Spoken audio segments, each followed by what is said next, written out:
Welcome, everybody. My name is Maria Gastambide, and I am Director and Chief Curator of Public Art of the University of Houston System, which has one of the oldest and most significant university public art collections in the United States.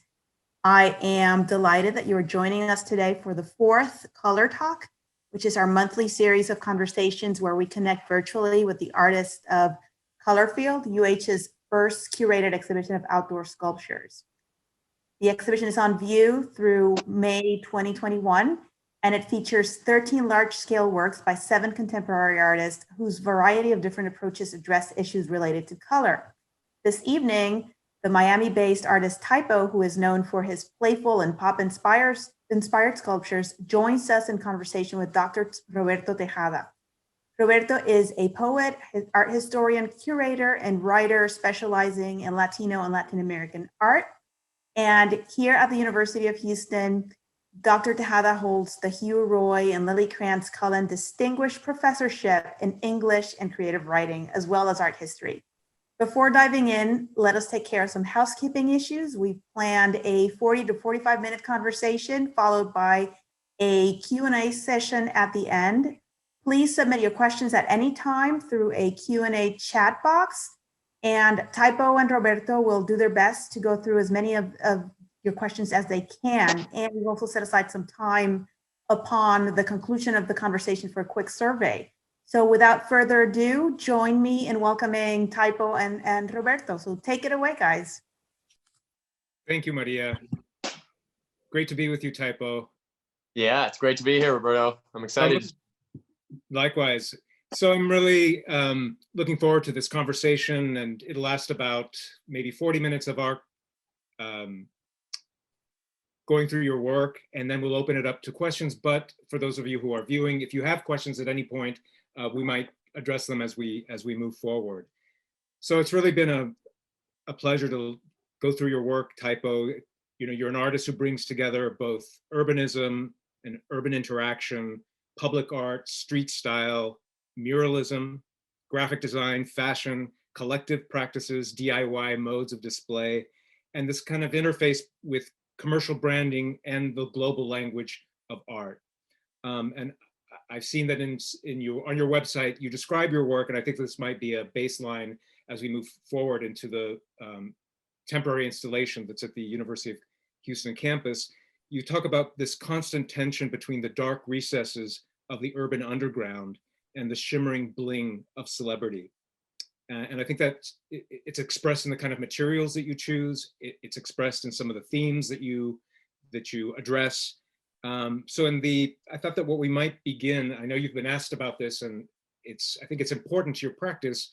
I thought you might tell us a little bit about your relationship to the city of Miami, because I think Miami is critical to thinking through your work, and possibly the relationship that the global art world has had with Miami through, say, Art Basel Miami, which began in 2002, which may or may not align with when you're sort of coming into the art world. Totally, yeah. I mean, it's my relationship with Miami has informed my art in a huge way, my practice. I think if I was born in New York or Wisconsin or California or anywhere else, I don't think my work would look like it does. I mean, growing up, going out at an early age, going to like clubs that like I was going out when I was like an early teenager, and seeing neon signs and deco buildings and like the shapes and the colors and the partying and just the Miami lifestyle. I think it had a really big impact on me. You know, it formed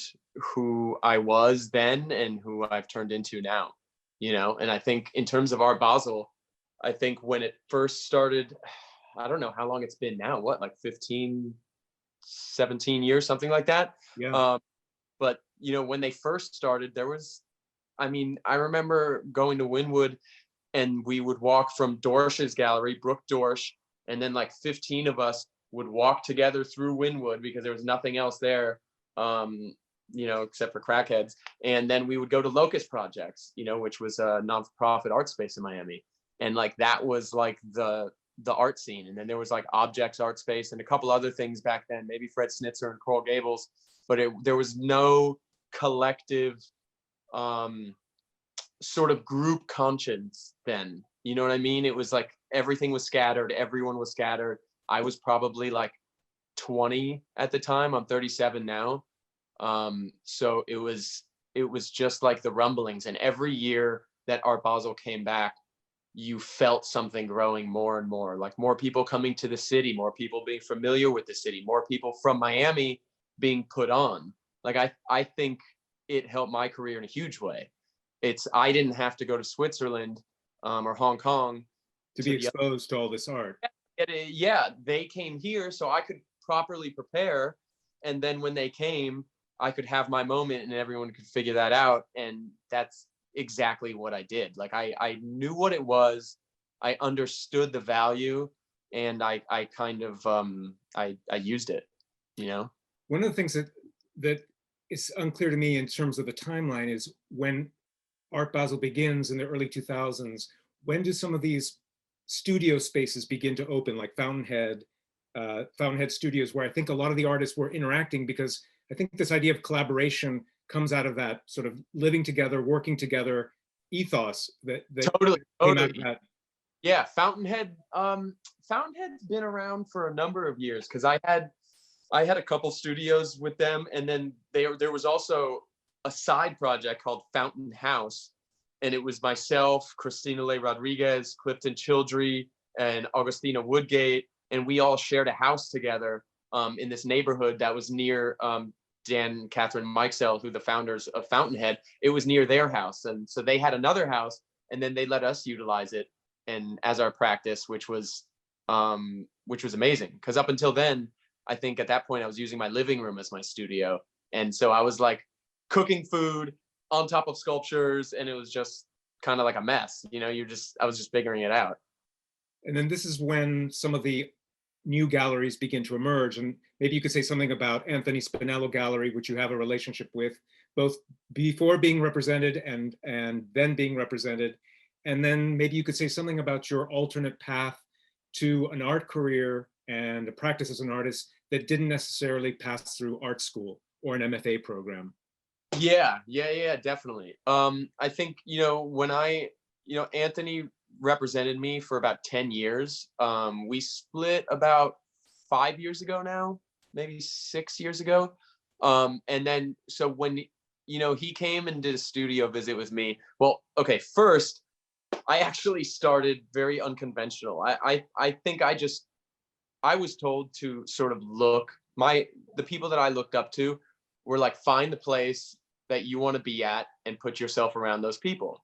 And so that's what I did. And so he was there, and he worked with a lot of who are my best friends and business partners now, Books and Christina and Augustina, and just like all these different Manny Prieres, Lee Materazzi, all these great artists that I thought were super fun and young in Miami and had such a great energy.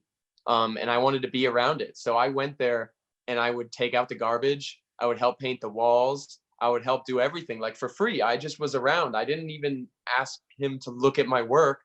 I just wanted to be there and like soak it up, and that was important to me because I didn't go to school. I mean, number one, I've just never been a fan of school. Like in general, I tried dropping out by the time I was 14.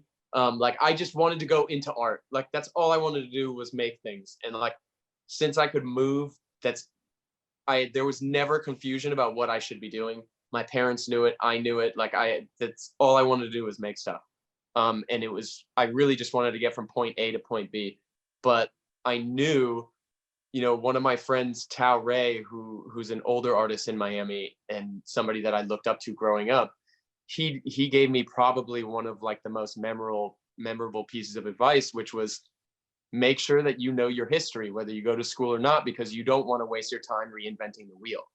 And so like, that's why I have a library, and like since the beginning I was reading and I was researching and I was learning, and I was just trying to keep my eyes open and my ears low to the ground and just understand what's going on, but also learn not only just the history but the business part of it. Like what is the art world? Like who says this is important? I make this object. Who has the power? Is it the artist? Is it the dealer? Is it the gallery? Is it the museum? And that's a conversation that I'm still interested in having with everybody that I work with. It's like, what is this dynamic, this shift in power and who says what goes. And I think that's important. And sometimes the roles switch, you know, and then there's some unique people where sometimes this dealer just has that touch, or sometimes this artist is just a freight train and you can't stop it. And I think I think a lot of it's connections, but it's also personality type as well. It also seems that it leads to taking the means of production into your own hands.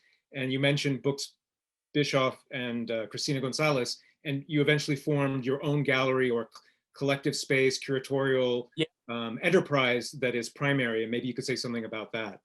Yeah, well, I mean, you know, I think, to be honest, when we started, it was so we had no idea what we were doing, man. Like, we were kids. Like, we were just like, yes, like, we want to open a space. Like, to be real, like, we just wanted to see the stuff that we love. And at that point, Miami was still such a small pool, and we were just like, let's just do it, you know? So I still then and now have a full-time art career that I manage, and we, you know, also manage the gallery. And luckily for me, I have them, because if I didn't have them, there's no way I could do both. I couldn't juggle all that stuff. So it's like they handle so much more than I ever could. And then I can kind of just like be back and forth and travel for a show and then come back. But we all collaborate and work so well. It almost just like fell together, you know, like we didn't have to try. We weren't like, oh, we really got to make this thing work. It was really just like, we're kind of good at this together. Like, we should do more of this. And then we started doing projects, and then we were like, yeah, this is our thing. And then we just kept going. And now, you know, it's been a decade since we've had the gallery. We just, you know, bought our property and built our first 2-story gallery in Miami. And so we really wanted to put our footprint here and just kind of own that and stop renting and stop jumping around and just say, listen, we want to design a space specific for art, indoor and outdoor, and something that that is our home. You know, that's a home for creating. It's a home for living. It's a home for being. And it's just like a creative space. Well, this leads me to think about the sort of the building blocks that you've already discussed about your practice. And maybe this might be an opportunity to take a look at some of the works that have led to the work that is now at the University of Houston campus. Let me move. There we go. Yeah. So this series in Buenos Aires, correct? Yeah, that's at the Faena Art Center in Buenos Aires. And so that show is titled Forms from Life. And, you know, so at the time, I can't remember how long ago it was, I just remember there being a lot of discourse, not as much as there is now, obviously, but, you know, at that point in time, I just remember, in terms of politics, in terms of the world, like, people were just fighting, and people were just, nobody was listening. Nobody was having honest conversations. Like, it seemed like people just wanted to get their point across, shove it in someone else's face, tell them what they think is right. And that's kind of it. And I was just, you know, a lot of the time, like, works like this, they revert back to childhood, because the first questions I always ask myself, I go, who raised these people to talk like this? You know, like, who, like, how were these people raised? And, you know, and in studying, like, Froebel's and these early adopters of education who designed and built the children block system, it was designed for the parents and the children to communicate together, to learn how to work together, for spatial awareness, for all these different things that I think are so important for sharing, for good etiquette and manners when working and playing with other people. And I feel like that's something that a lot of people miss the boat on. And so I thought it would be really fun to sort of make this oversized city, in a way, of blocks where people could go, adults and children could go on a literal exploration in and out of the blocks, throughout the building, throughout the whole space, and really kind of just look at themselves, you know, like, as they're looking at this in wonderment, looking at yourself and questioning, like, what we're doing, you know, which is something that I do on a daily basis. I mean, you describe it, and I think this is exactly what you said, that the sort of building blocks are kind of lessons in how to play with space, in space, but also how to interact with others. And it seems to me that that's part of your collective practice as well, both in the project that is primary, and in the spaces that you interact here in a gallery space, but as we'll eventually see, some of these elements are iterated in the installation on campus at the University of Houston. 100%. I mean, I would say most of the stuff, like, look, fashion, when I work with musicians and I'm designing stuff for like Skrillex and like music things and or whatever I'm doing, like I try to reach people and communicate. Like for me, this isn't just about making pieces for rich people to buy. You know what I mean? Like this is a bigger conversation with the world. And like I want to be a part of that conversation. And that's why I'm drawn to public art and stuff like that.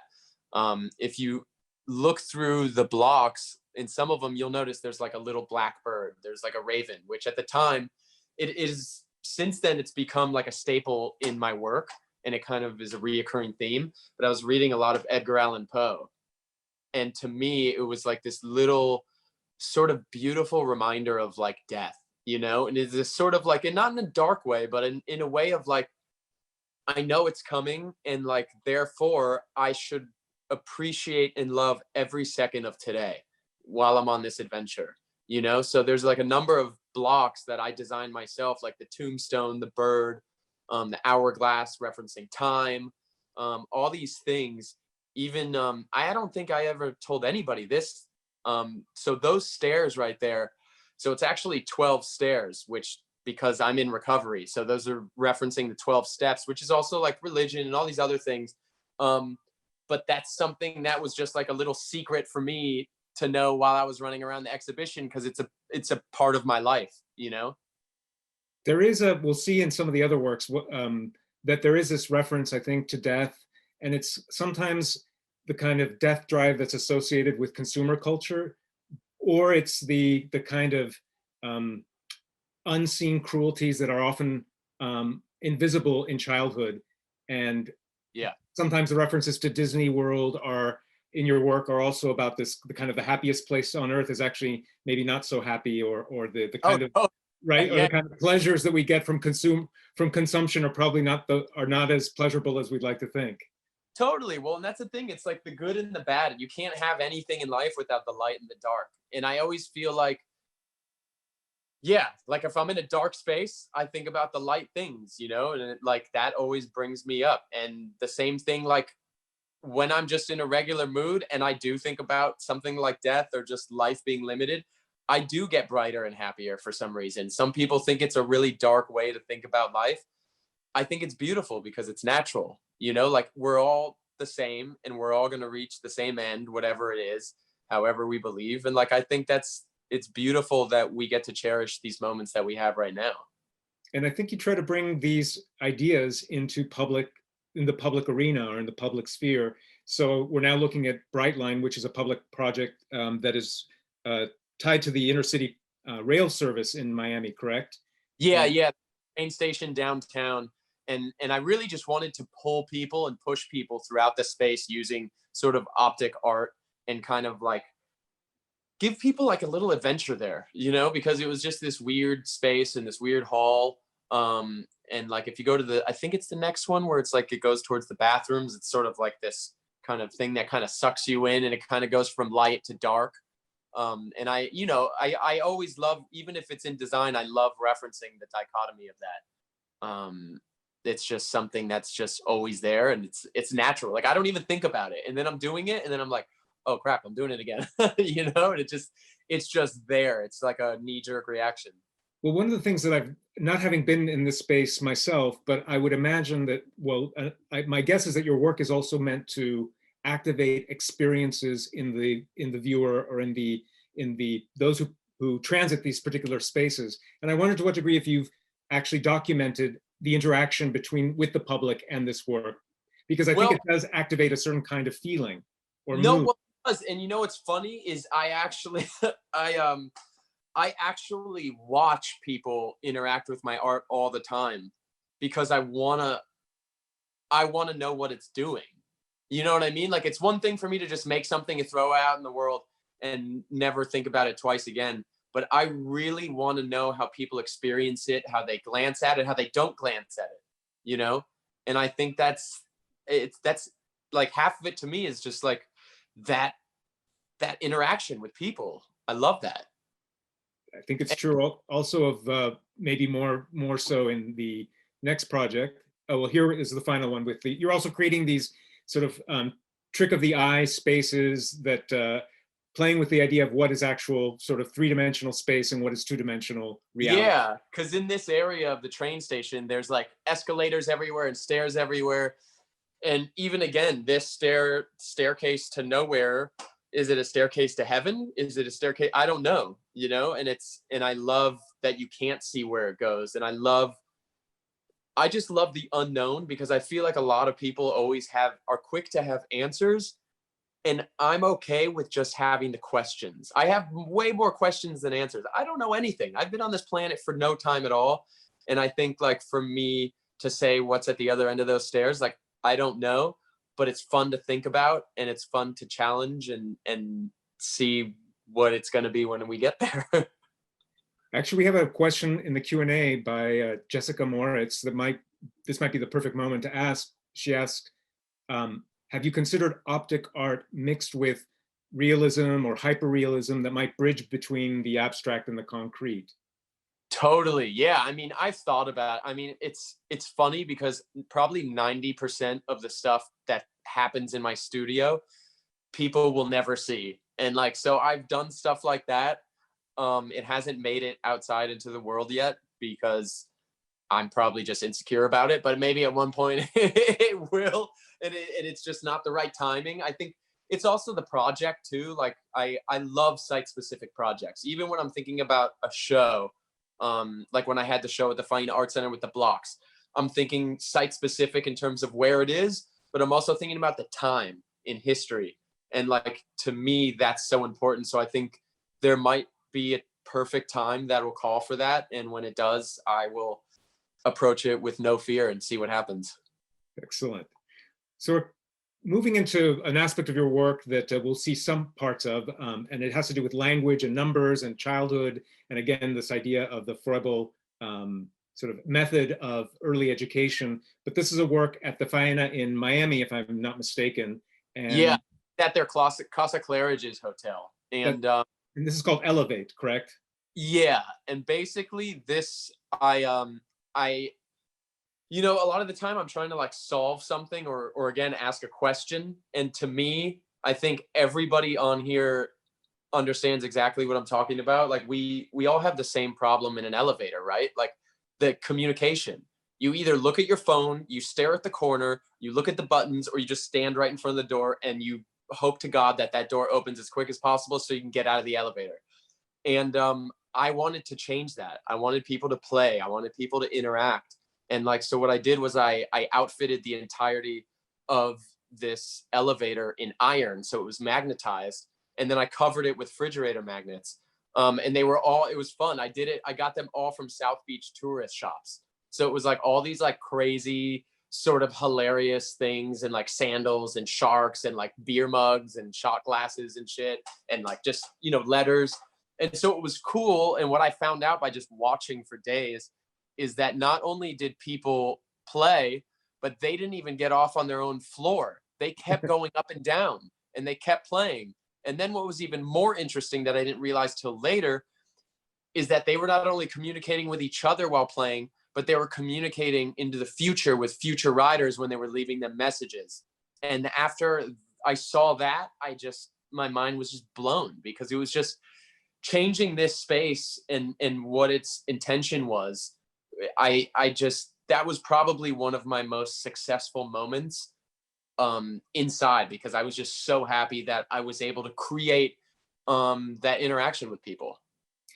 Is there another aspect of this project that includes photographs of you riding the elevator with the subjects, or of the artworks and words that appeared on the walls of the elevator? Not really. Like I just kind of let it go, and then photographers took pictures of it and stuff. But like I just kind of let it. Like I'm a firm believer that like once I leave a piece into the world, it's part of the world now, and it's not mine anymore. And I just wanted to watch it grow and see, like I said, with the, you know, with future messages for future riders. Like I had no idea and I didn't even think about it. And it was such a beautiful moment when I noticed it. Yeah.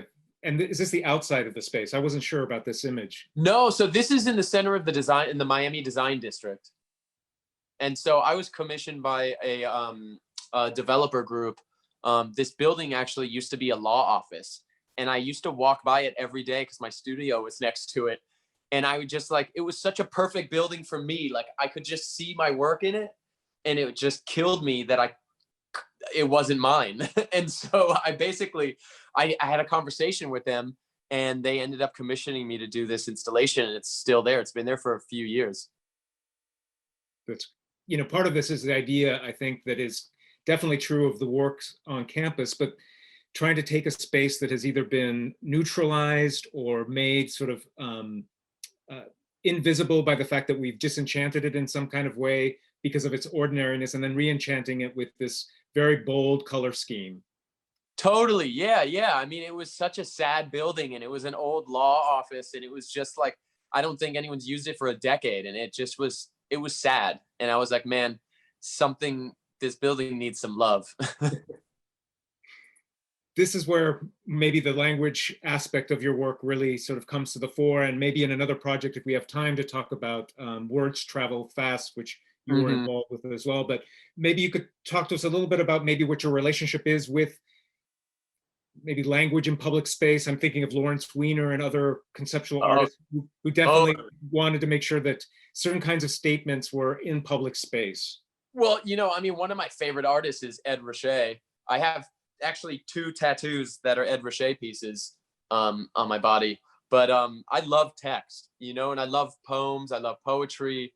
And so I actually was contacted by this company, Genius, who is like the #1 company for lyrics and content in music in the world, and Dropbox. And they were doing this big show in Los Angeles, and they wanted to commission artists to do installations inspired by music. And they had the rights to a bunch of different musicians.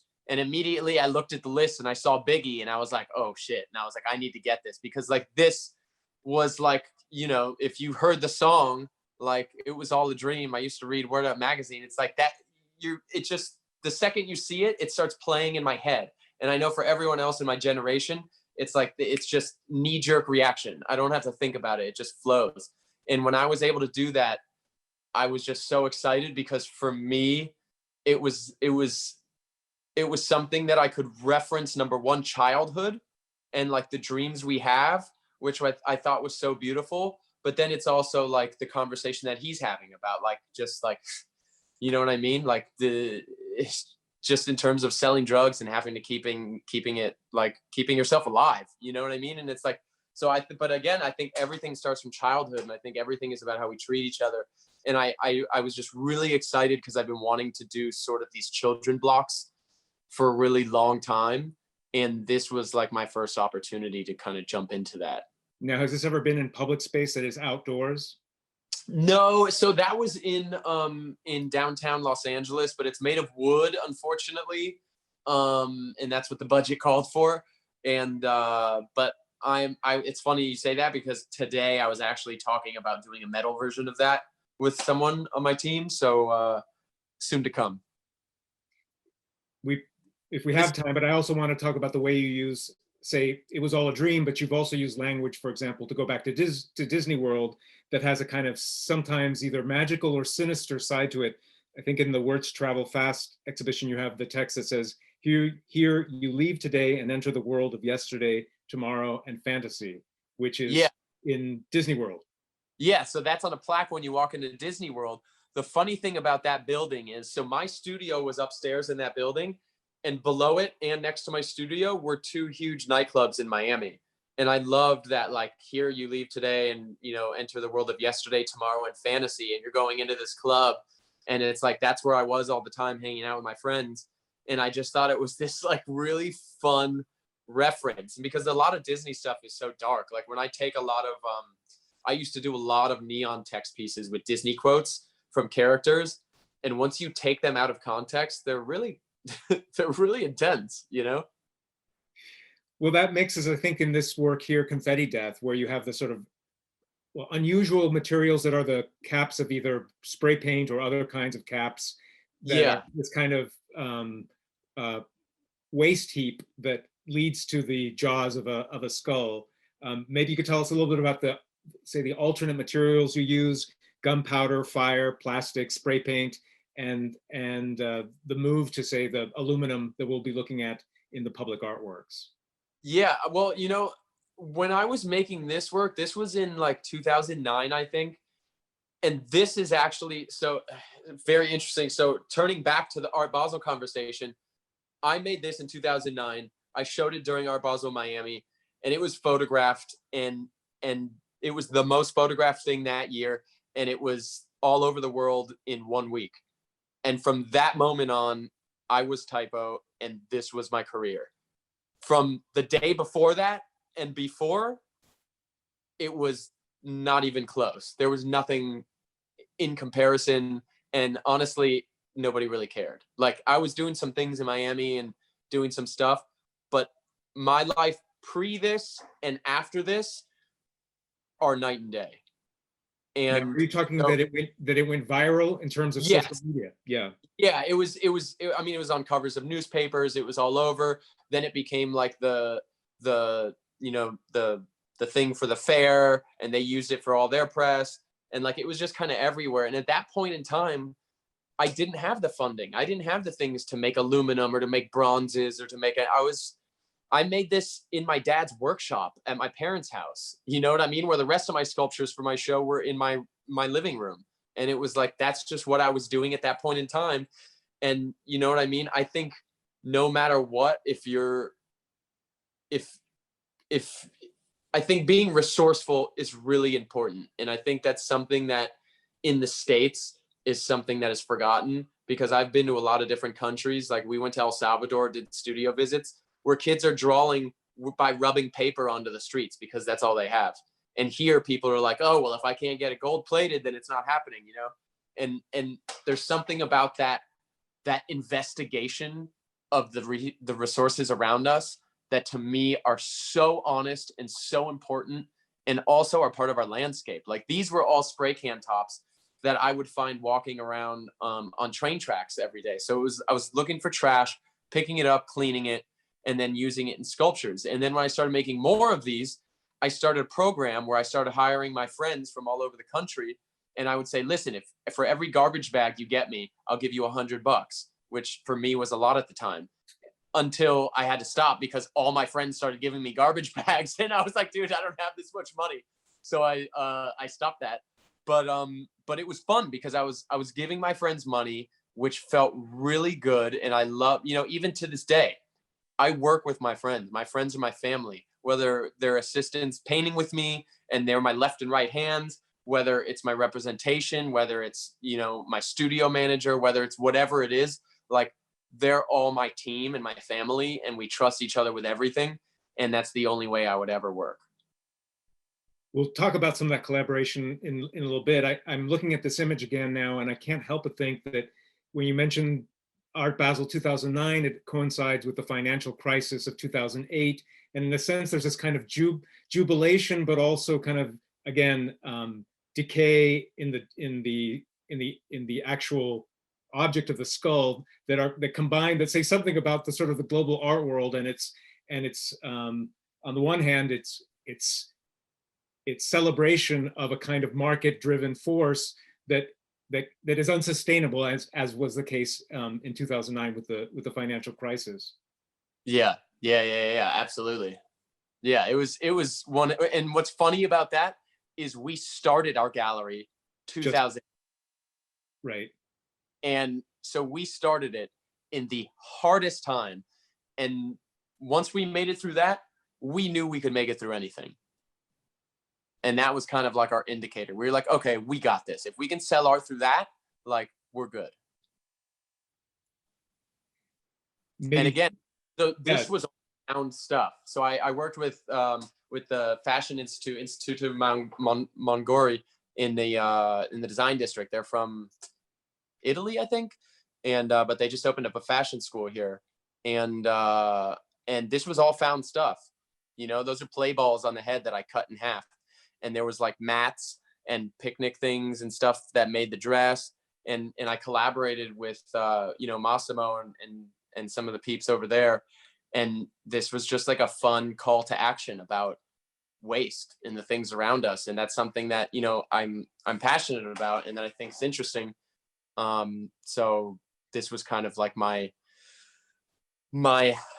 addition to the conversation of that. And it was fun. It was funny to make something that was like kind of high fashion with garbage too. Like there's something funny about the high low that I really like.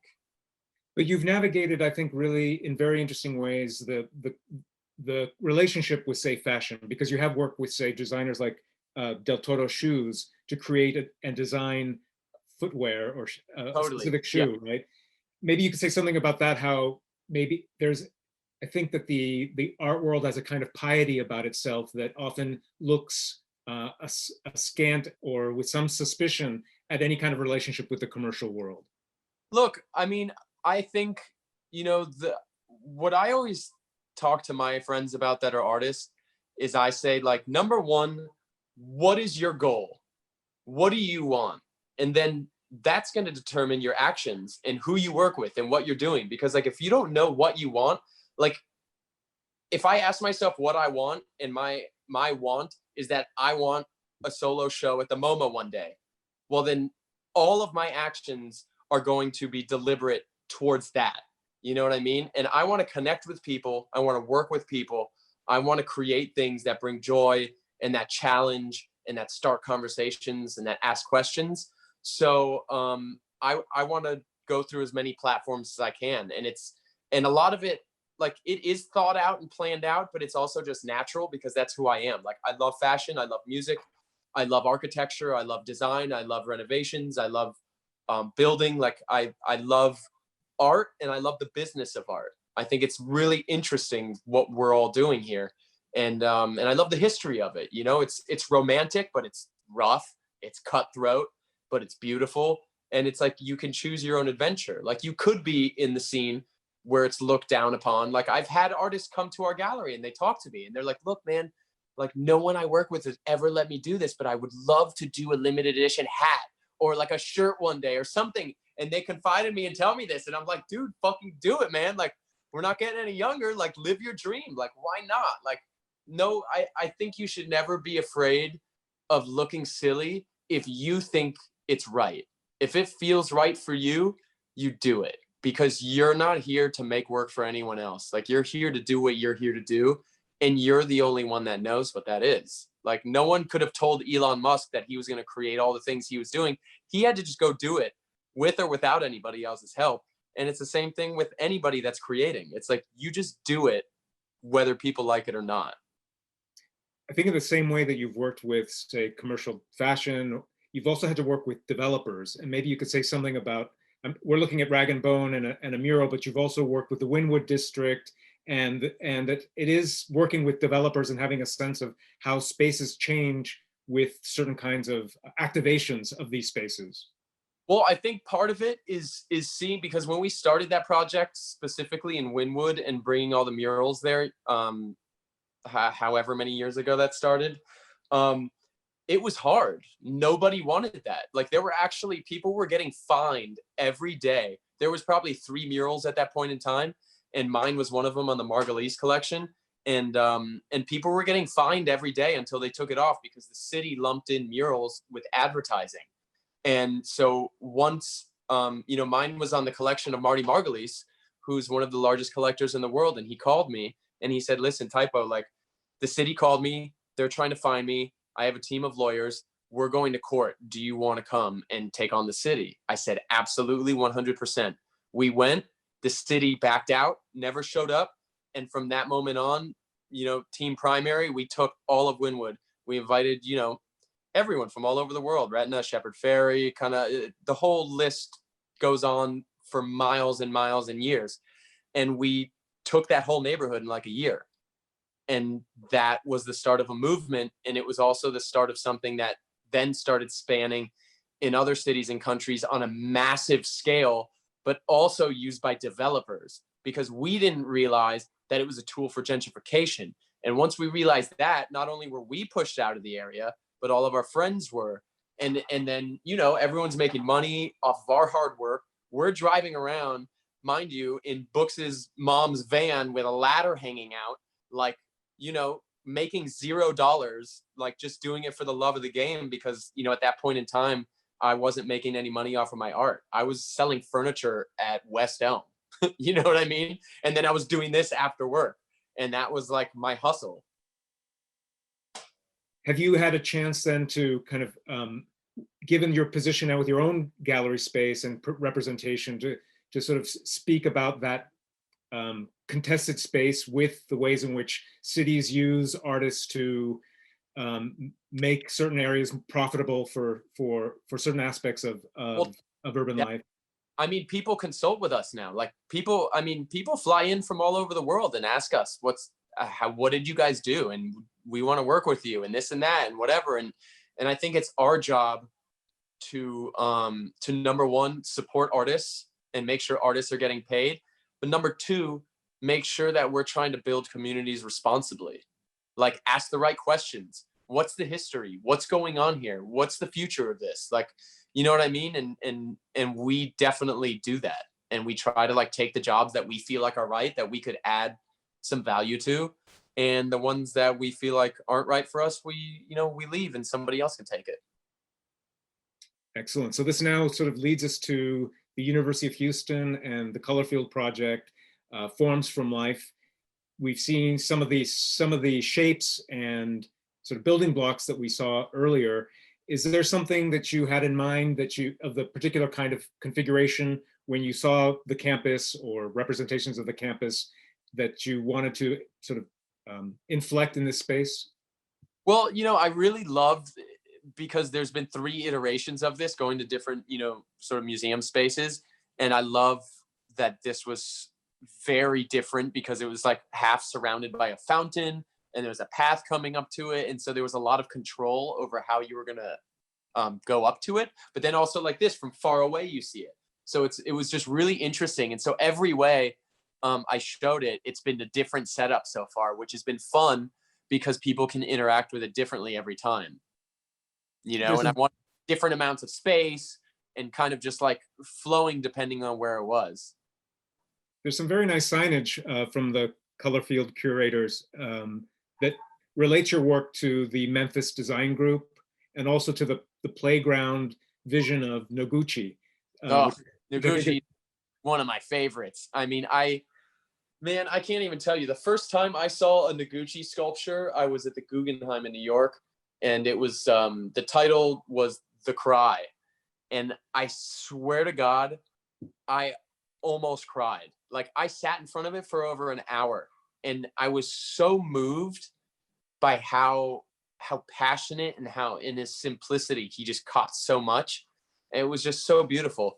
And still, he's one of my favorite ever, you know, to do. I mean, especially because he does playgrounds and he thinks about the way that his work is interacting with children. Like his work is so good. He could have just kept in museums and done his thing.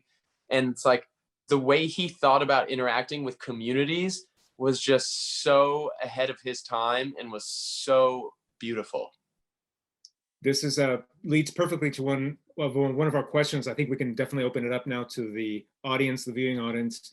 Yeah. And Athena Jackson asks, so how do you hope your art will inspire students, faculty, and visitors on campus in an urban and diverse setting like Houston? Well, you know, it's funny because like you can never tell. Like when I make a piece, when it leaves my studio, it's not mine anymore. And like, so if I have a sculpture in a client's house, I'm not there to assign my meaning to it. So somebody walks in the house with their baggage, right? With their history, with their past. And they assign things from their childhood and what that made them feel. Like this color could set you off in a way that I wouldn't even think of, you know? I mean, I hope people would have fun and explore and enjoy and think about the blocks and have this sort of fun, happy moment, but then kind of look up at this like black raven looking down and be like, what is this about? Like, you know, and have that moment where it's like, what? Okay, wait, there's something else happening here. This isn't the whole story, which is kind of like, what I like to do. It's usually like a colorful surprise, happy birthday. And then it's like, what the hell? This isn't a birthday party. This is like something else. Angel Quesada is asking, do you ever approach the end product, sort of the end result, as a way to start, or do you explore through the materials, like in this case, knowing that you had already worked with the aluminum and the multicolored, the bold colored paints? My guess is that it might be a question of scale. Like, do you begin, where do you start thinking about aspects of monumental scale and smaller scale? I play with it in my studio, and I sort of like, right now I'm making a ton of little maquettes with, I kind of make them, I just paint cardboard and glue and kind of put them together and make like a whole little show, just so I could feel it out. And then I imagine, what would my experience be walking through these? Do I want to look down on it? Do I want to look up at it? What does that mean to me? And what does that mean to the human scale? And I thought bringing these up a little bit would hit a little bit harder than obviously them fitting in the palm of your hand. Although I am working on a block series that you will be able to buy and you could play with at your house. We have a question from TM. So far, your artist creativity journey, what would you say has been one of the best understated or underestimated and valuable lessons that you can pass on to other creatives? Oof. I mean, I feel like I learn a new lesson every day. Valuable lessons. I mean, there's a lot. There's a lot when it comes to business. There's a lot, I think some of the most important things for me have been not saying yes to everything and being sure of yourself, of what you want, and knowing how to say no and not just taking anything. And this will be a two-part. And then the next one, I would definitely say for anyone who's a creative is, a lot of people in my early years called me. We'd have lunches and meetings and dinners, and they'd take me out and talk about these projects. And then you get to the budget and they go, well, I'd hope you do this for some exposure. And, we don't really have a big budget. The first thing I do is I get on the phone and I say, what is your budget? If they have no idea, I say, great, look, I would love to talk to you about your concept when you get your stuff together. But I think in terms of just being a creative, we really have to make sure I always tell everybody, it's artwork. It's art and it's work. And like, we have to be responsible and demanding that respect for ourselves and making sure, because like, at the end of the day, people think they can just come and get art for free. I can't tell you how many times, even still, people call me and then they think I'm going to paint their entire restaurant for free. It's insane. Right. Like, I'm 37 years old. I own a house. Like, what do you think I pay my mortgage in? Cookies? Like, it's crazy. So going back to the work here on campus, Ron Restrepo has asked the question. He observes that the interplay and reflection with the water is really delightful. He says, how did you arrange the forms and colors of the pieces to take advantage of this particular site? Well, I kind of was just looking at the shapes and how I wanted people to approach it.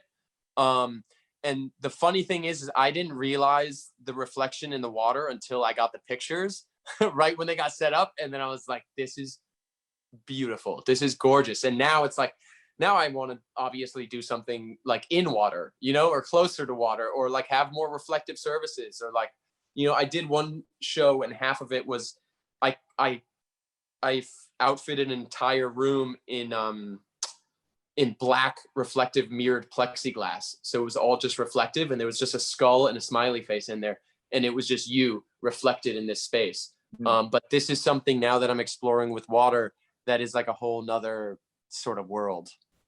When I went to visit the campus, it's a very different campus now during the pandemic, but it was interesting to see how the students who were on campus would congregate around your work, because it does, on the one hand, it makes some of the other public artworks that are nearby, the Jackie Ferrara, the Peter Forakis, the Charles Ginnever, that don't have as much color, it really kind of returns you to those and kind of denaturalizes what we had taken for granted on campus, and then kind of again reactivates this space in a particular way. And they were both in, I could tell that there was a kind of intrigue. They were intrigued as to why these were suddenly here, because they hadn't been there the last time they had been on campus, given the fact that not many students are going to campus. So that was a kind of interesting particular aspect of this temporary installations that have been now since October and will be on campus until May. Oh, I love that. I wish I could have been there for that interaction. Yeah, it was really striking. We have Sartasha Shah asks, I'm sure that these modern and contemporary artworks are very inspiring to art fans. As a doctoral student at the University of Houston, I also like the public artworks, some of the ones I probably just mentioned that are inspiring to me. How do you feel after the completion of these great projects? So maybe like knowing that these are in interactions, that your temporary piece is in a conversation with other public artworks. Oh yeah, I mean, that was one of the more exciting parts for me. It was, when the first iteration was at Crystal Bridges, that was exciting, and then when I found out it was coming here with another outdoor collection, I was just like, wow, this is so cool, because it's just monumental works of amazing artists, and it's sort of like I'm like this person like passing through, like they're at this forever party, the other sculptures, and my sculpture is just stopping by the party, being like, what's up, guys? All right, cool. See you later. And it's just like, I'm coming through, interacting for a little while, and then like taking off. And I think that's like a really fun sort of thing to kind of just touch that world and then like take my toe out of the water. We have a question from Isaac Esparza, and I think it relates to the sort of commonality between Houston and Miami in some respect, which is that he says, in line with your explanation about how Miami influenced your artistic production and who you are, is there any aspect about Miami's Latino, Latinx, Hispanic, Cuban experience that has played a role in shaping you as an artist? And I think this is true for Houston and our campus, which is an Hispanic designated campus. Yeah, well, I mean, I am Cuban. I'm actually a Juban. I'm a Jewish Cuban. So I'm a mixed bag, if you will. But yeah, it's all of it has influenced me so much. I think it's Miami is a very special place. When people come here, especially from the center of the country, they think they're in another country. They're like, this isn't even because there's some parts of Miami you can go to and they won't even speak to you in English. They refuse. Like they come from Cuba or Puerto Rico and they're just like, too bad, man. Like if you don't speak Spanish, like get out of here. And I think it's interesting. But yeah, of course, I think it all sort of my upbringing here, and most of my, my friends are like the Rainbow Coalition. They're, Spanish, white, black, gay, straight, trans, whatever you can think of. It's like we just have such a broad community here that that I was raised around. That was really exciting for me. We're all just unique and we're all our own people in this crazy city. Well, I think that definitely resonates with our campus and just with the city of Houston, which is also, as a kind of immigrant and port city, this interaction of all kinds of ethnicities, races, and languages and different cultural contexts. By the way, Ruth Behar, who's an anthropologist, has an excellent book on her experience of being what she describes as a Juban as well, the Jewish-Cuban experience. Amazing. Yeah. We have another question from Jessica Moritz. She says, I saw you already talked about sustainability. Are there any projects that you wish to develop or create projects in communities to educate? Oh, that's a great question. I don't know. I mean, I'm always like keeping my ears open. Like if something comes up, I will jump at it 100%. Like I'm working on certain projects right now that are like developments and sustainable and like, housing that can hopefully be more affordable and different. Like my practice just in life goes way beyond art. I feel like if we don't build our cities and if we don't say what we're looking at in terms of iconography, in terms of branding, in terms of everything, then someone else is going to show us what they want us to see. So every day I'm always working on different things to change and grow the city that I'm in, and hopefully other cities. And yeah, and I'm always open for like dialogues like that. Deontay Burton writes and asks, what would you want your art to say about you as a person? If someone knew nothing about you and only could see your work, what message would you want them to walk away with? You know, I don't know. I mean, I think it's, you know, it's definitely, it's not like a Rosetta Stone of my life story per se. Like I think if you put all my work together, it is. But I don't know. It's the light and the dark. It's the happy and the sad. It's the everything. I think it's just the human experience. I think it's that we are all different, but we're all the same. Like we are all born, we all exist, we all feel, and then we all die. And like that's something that like in times like these where everyone is so polarized and so anti whoever isn't me, like I double the fuck down on like everybody like getting together. You know what I mean? And that is what I try to do, is just like, let's explore, you know? I mean, I think you also open up a space where playfulness and thoughtfulness are not incompatible, that in fact, they need to be together, that they rhyme in this particular kind of way. Well, and I think that kind of opens the conversation a lot of the time. Like if you go in hot and heavy in something like that, people are going to have their defenses up. But if it's light, if it's playful, if it's a lot of the time, people are like, oh, okay, like they don't need to defend themselves. And I feel like we could have conversation, and it can slowly work into a real conversation. Like that to me is beautiful, because like that's what's important, is all of us communicating together, because whether we like it or not, we're all on this rock and we're all in a relationship together. So we should all just, you know, figure it out at some point. An anonymous viewer looks back to the confetti death, and I guess we had been, or I had been reading it as the consumption leading, this detritus leading to the skull's mouth. But this viewer says that in regards to the confetti death and its relationship to materials, the skull seems to be throwing up the residues of consumerist culture. So maybe you could say something about that kind of loop, the feedback loop between sort of the expulsion of consumer culture and the consumption of it. Well, totally. I mean, it's a bunch of garbage that I found on the street that was thrown away by people that bought stuff. And it's like, that's part of it. And I think also at that point in time, I was young. I was angry. I was like, a lot of my work was a lot darker then. It was really more aggressive.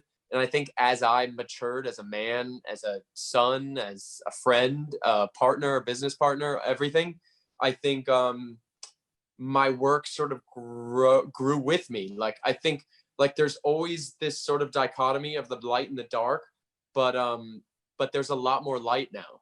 And I think that's just where I am right now in my life, is I choose to embrace more of the positive than the negative. Whereas when I was young, it was like I did a piece where I was broke and I didn't have a lot of money, and I started smashing this umbrella and just beat it with my fist until it was blood all over it. And I showed that as a sculpture and an installation. And like, that's where I was at, because I also didn't have money for other materials. So we're coming close to the end, and we have some very rapid fire final questions, if you don't mind, TYPOE. Let's do it. One is very, I can see why this viewer is asking this.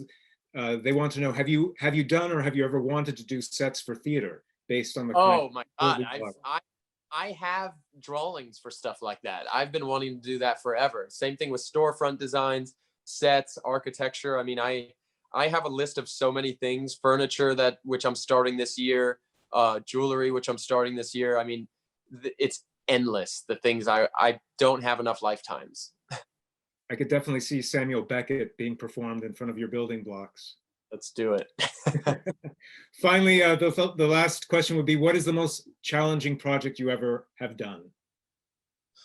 Oof. I mean, they all have their unique challenges. It's like sometimes the budget falls through. Sometimes it's, you know, I mean, the Faina Art Center with the blocks was really amazing, because that was the biggest one that I've done. And that was the first time where somebody truly was like, they believed in me enough to say, here is this budget, which was a very large amount of money. and they said, whatever you want, what is your dream? Go. And I've never had somebody in my life besides my mom and dad, which like, they're going to tell you you're beautiful no matter what. But I've never had someone just be like, I believe in you so much. I'm going to get behind you. Go for it. And put their money where their mouth is. And that changed my whole life. Sort of the existential anxiety of having freedom. Yeah, well, and then after that, I'm like, I want to do that again. And then it's like, yeah, you want more of that. And then it's like, it's addictive. And then you're like, all right, let's get another one of those.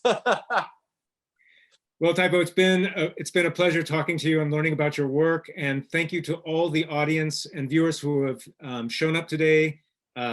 Please, if you haven't had an opportunity and you're living in Houston, please visit the campus to view Forms from Life from TYPOE and some of the other installations that are part of the Color Field exhibition. Thank you all. Thanks, TYPOE again. Good night. Yeah.